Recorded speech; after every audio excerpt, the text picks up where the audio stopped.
J'ai pas vraiment de grands propos, évidemment, le sujet du jour. Malheureusement, une situation comme ça, qu'on vit actuellement, un gros nuage noir au-dessus de notre tête, c'est très malheureux aussi.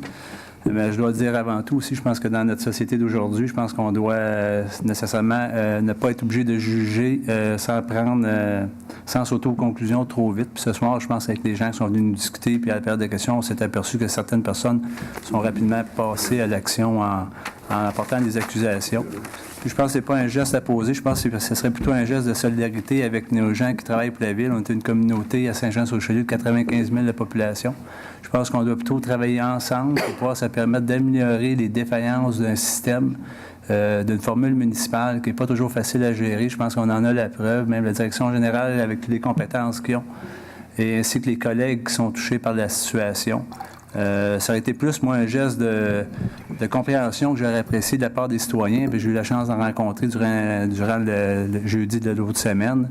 Puis d'autres m'ont fait part de la situation qui ne sont pas, évidemment, en accord, qui est correct aussi, mais qui peuvent aussi nous apporter des recommandations, dont des suggestions de, justement, la prévention, puis comment intervenir pour pas que ça se reproduise. Je pense que c'est le geste qu'on doit poser en premier lieu.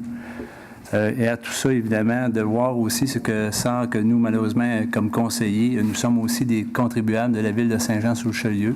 Je dois payer mon compte de taxes la semaine prochaine. C'est des montants assez élevés. Je suis un homme d'affaires de la région, mais je pense que mon rôle n'est pas que mon compte de taxes augmente et double et triple pour le plaisir de faire plaisir à certains gens qui abusent du système.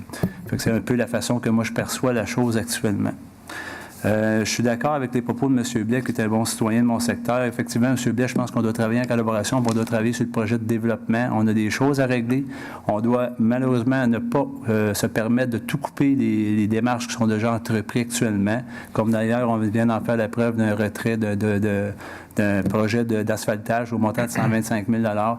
Ça va retarder des projets, ça va retarder des demandes aux citoyens, puis c'est des citoyens qui sont les contribuables de ces frais-là. Je pense qu'on doit être à leur écoute quand même, puis je pense qu'on doit rester vigilant, puis continuer le travail qu'on fait, en tout cas du mieux de nos compétences, malgré qu'on n'est pas spécialiste dans tout, on n'a pas la chance. Il y en a cependant que je vois qui ont la chance de se penser très, très bon et profiter de la situation que je trouve très déployable. Ensuite, ce qui est la situation, évidemment, de notre nuage noir. Aussi faire part pour l'inquiétude, évidemment, des travaux qui s'en viennent de l'urbanisation du boulevard Saint-Luc. Vous pouvez être sûr que les citoyens vont être au courant de la démarche que la Ville va intervenir pour ne pas nuire à la circulation locale, parce qu'évidemment, on comprend que c'est des rues locales, mais notre plan d'action est vraiment de ne pas détourner le chemin vers des rues locales. C'est le ministère du Transport qui doit agir. On va travailler en collaboration avec eux et le service de police, évidemment, va être à l'écoute de la situation. Là, on va être au début des travaux. Ça va être un petit peu de fine-tuning à faire avec le secteur. À ça, évidemment, il va y avoir la rentrée des classes à l'automne. C'est le moment le plus crucial pour possiblement, mais ça va nous donner la chance de gérer pour pas qu'il nous arrive de pépins majeurs dans notre petite communauté.